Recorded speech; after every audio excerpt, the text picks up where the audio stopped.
Hello, my friends. Happy Tuesday. And I always start with a weather report. So let me tell you that, yes, it is sunny in San Diego.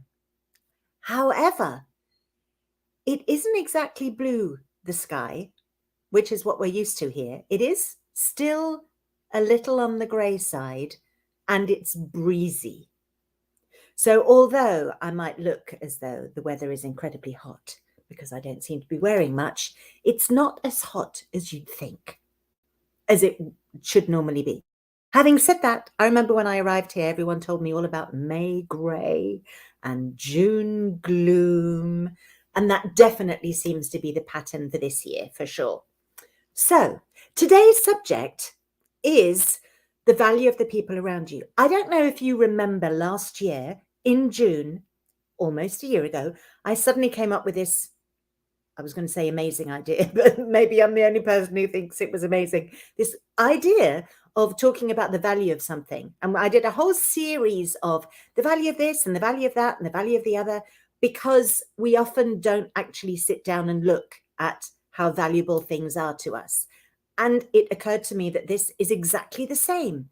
We miss the value of the people around us, which is actually just a euphemism for you really should be good at follow-up. It's really important to get good at following up.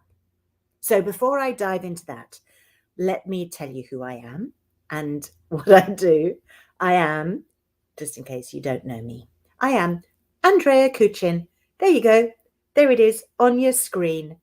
And I am part of PhD in follow-up and My Home Biz Tips. This is My Home Biz Tips. This is the place where we go live with lots of useful information that will help you build your business, your small business, well, even your big business, whether it's home or not. But, you know, we work from home, so we call it home.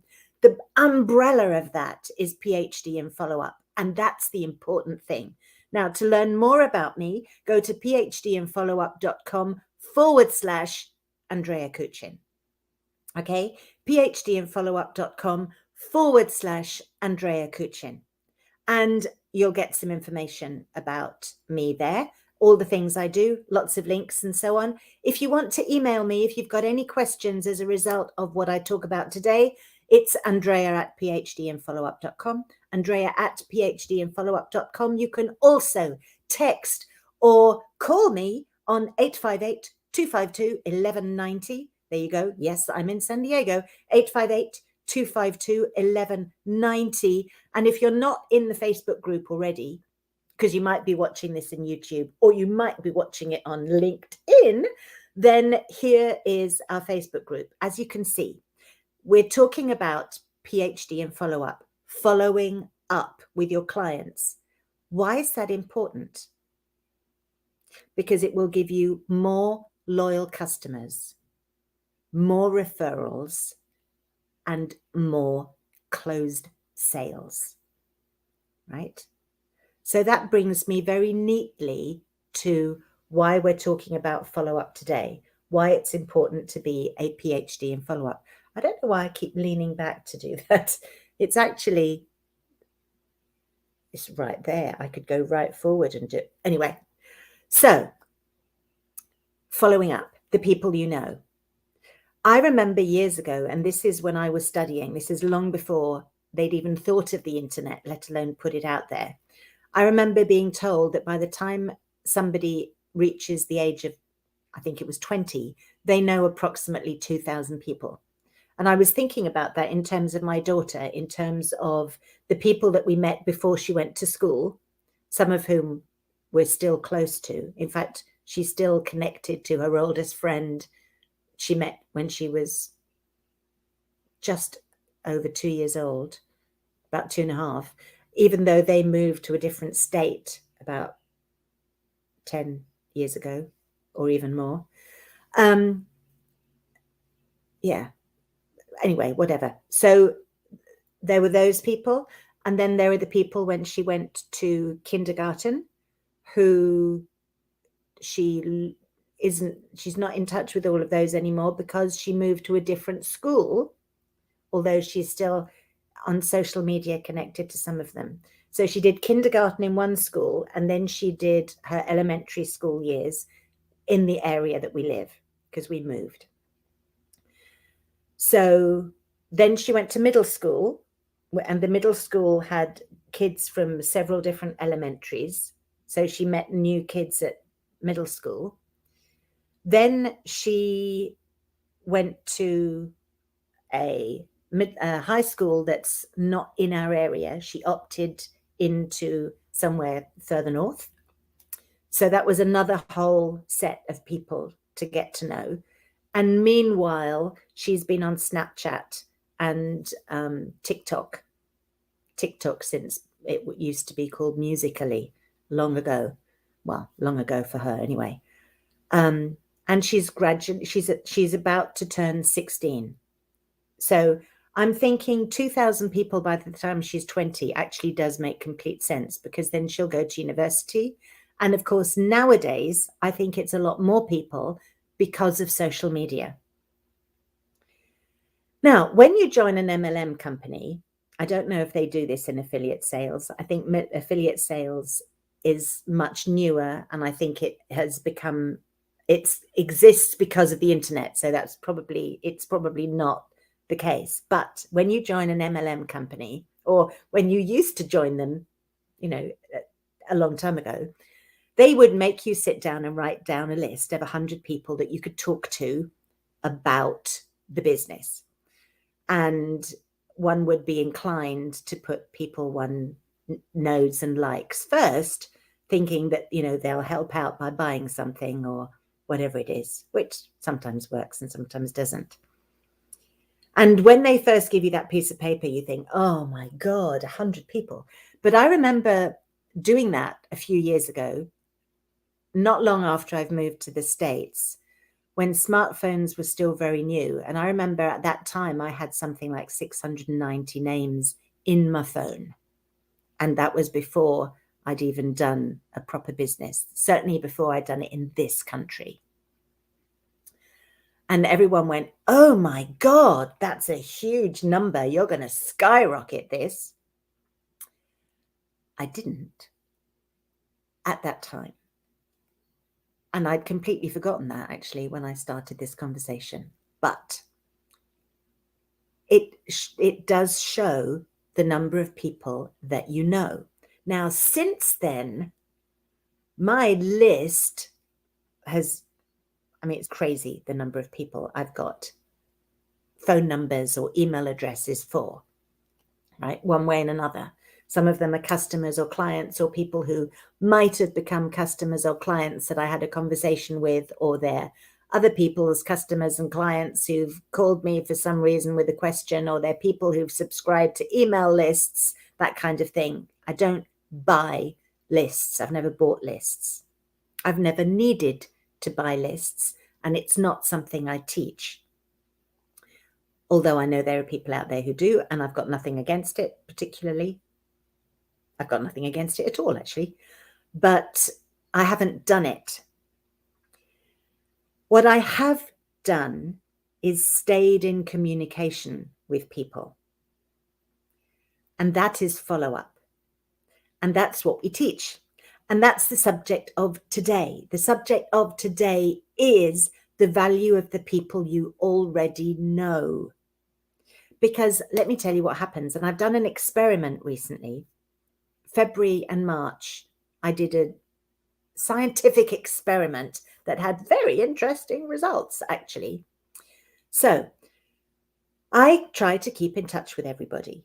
If they have expressed a lack of interest in anything I have to offer, then I've asked to be on their mailing, asked them to be on my mailing list.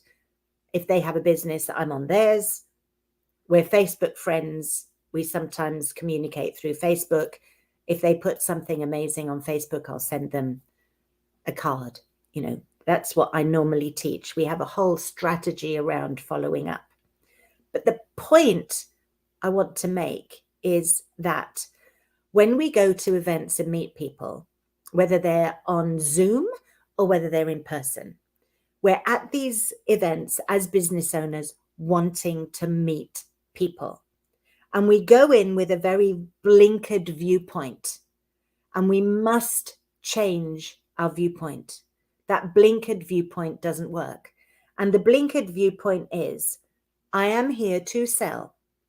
Everyone in this room is a potential customer or client for me, and I am going to sell to that person. There are lots of people in the world. If I don't sell to these people, I will sell to other people, right? That's considered to be a pretty healthy thought pattern. An unhealthy thought pattern would be, oh my God, there's only 30 people in this room and I need 30 customers. So I've got to get every single person in this room as a customer. That would be unhealthy. Now, I think there's an in-between there, because I think the viewpoint that everyone in your room or in your Zoom is a potential client or customer is absolutely true. They are. However, I don't think that's the only value they have. And I think that's where people make a mistake. Because there's a very good chance those people are not my customers at all. At all. I mean, imagine if I'm a realtor and I go to a room with 30 people in, and 20 of them have bought a new home in the last year, 18 months, 2 years, 3 years. They're not my customer. They're not going to buy another house, most likely. Does that mean they're of no value to me? No. And this is the mistake many business owners make. They think that person's not a customer. Next. Because I need to get to the customers. I've got to, what was it? Somebody even told us, you shuck oysters until you find the pearl. You throw the oyster away. No, because the pearl, the customer, or in this context, it was actually the networker who will do something, is not the only thing of value. Every single oyster is of value, because every single oyster knows 2,000 people. And those 2,000 people could be your customers and your clients and your patients and your referral sources, etc., etc., etc. Let that sink in for a minute.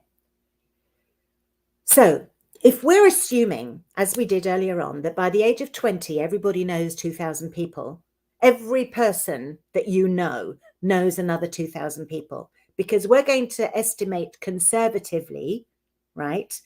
And if you're in business and the people you're meeting are in business, that number is probably more likely to be 3,000 or 4,000, right?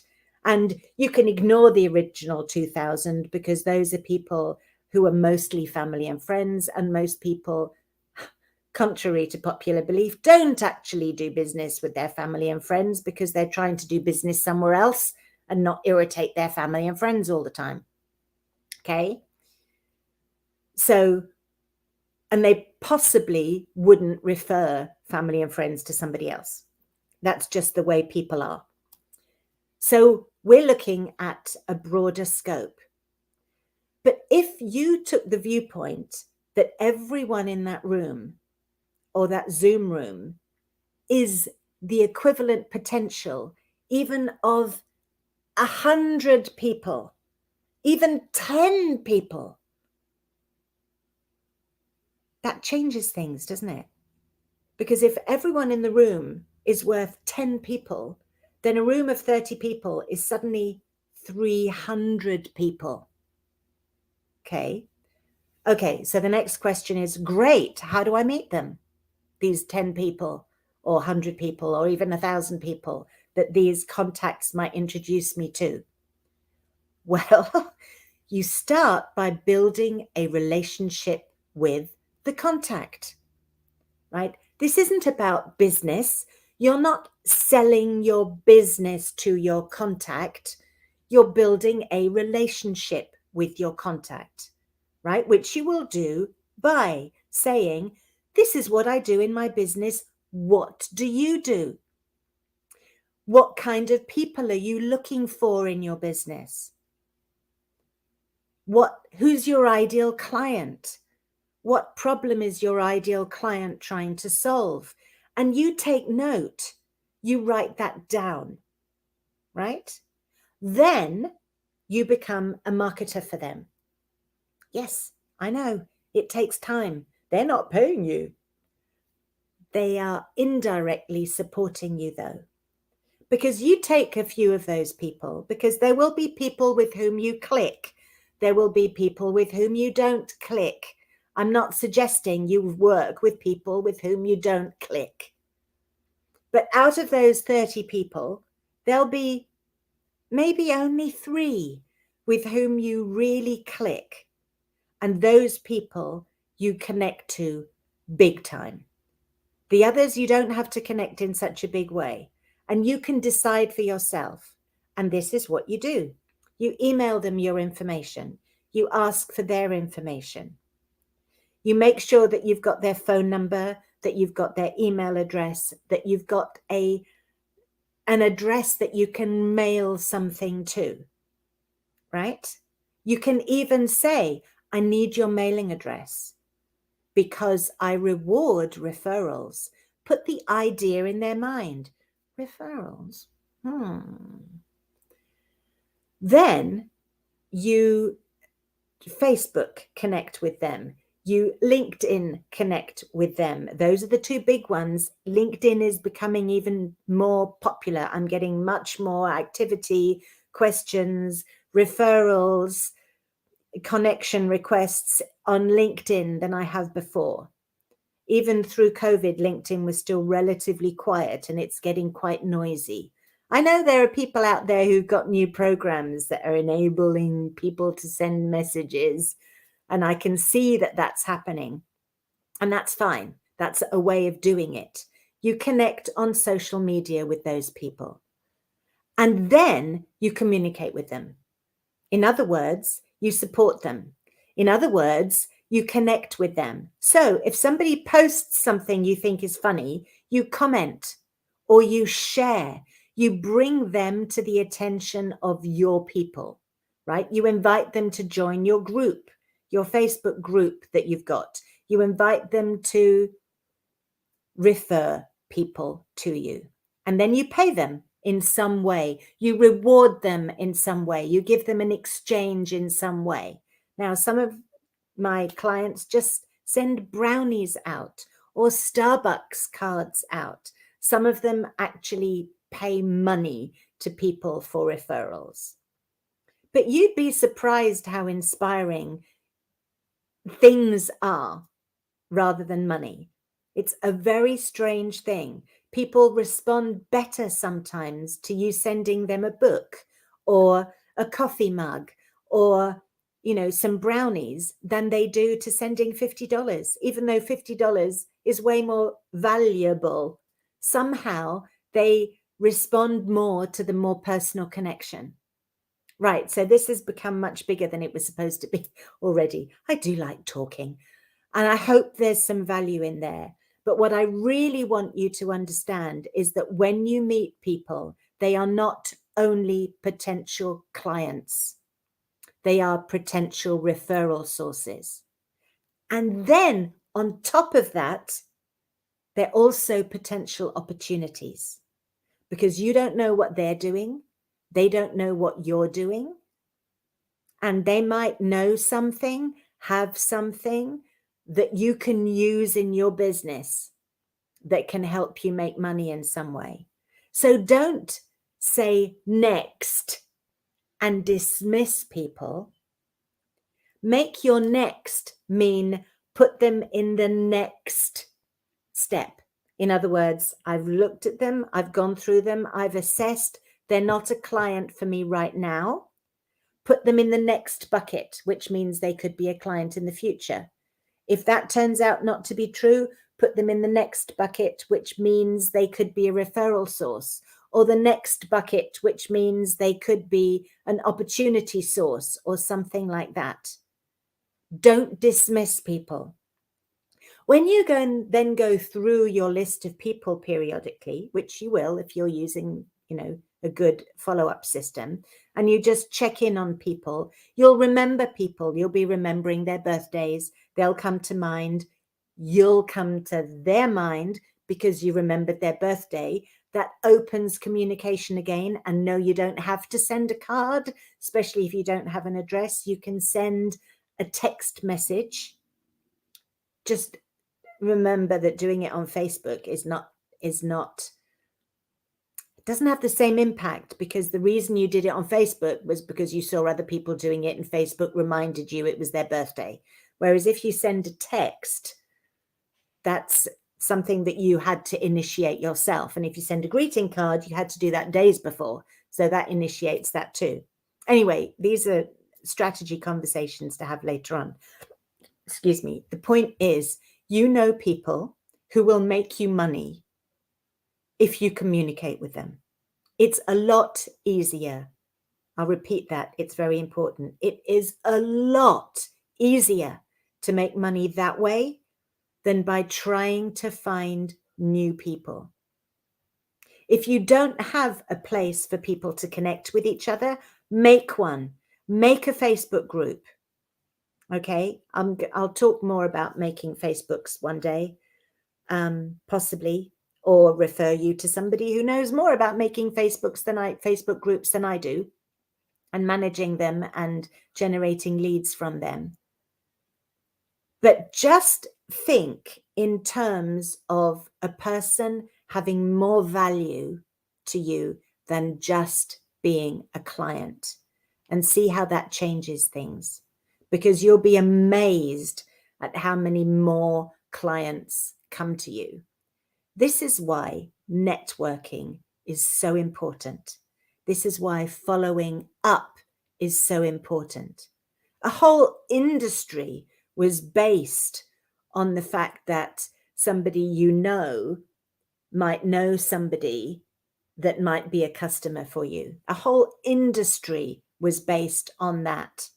Hundreds of thousands of businesses, companies were established on a global level based on the networking fact that you might know somebody who knows somebody rather than you know them yourself. So think of the people that are known by the people you know, because that opens you up to a whole new thing, right? And start communicating with them and connecting with them. Not salesy, just reaching out to say hello. That's all. Okay, that's it for today. As I said, my name is Andrea Kuchin. You can find out all about me at phdandfollowup.com/Andrea Kuchin. You can email me at andrea@phdandfollowup.com. You can text or call me on 858-252-1190.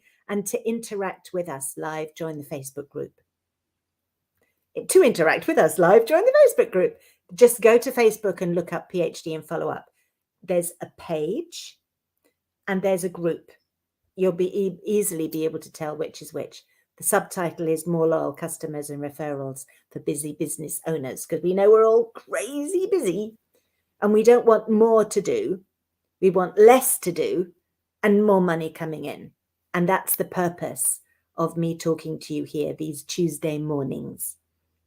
Okay, that's it for today. Thank you for joining me. Love you lots. Enjoy the rest of your week.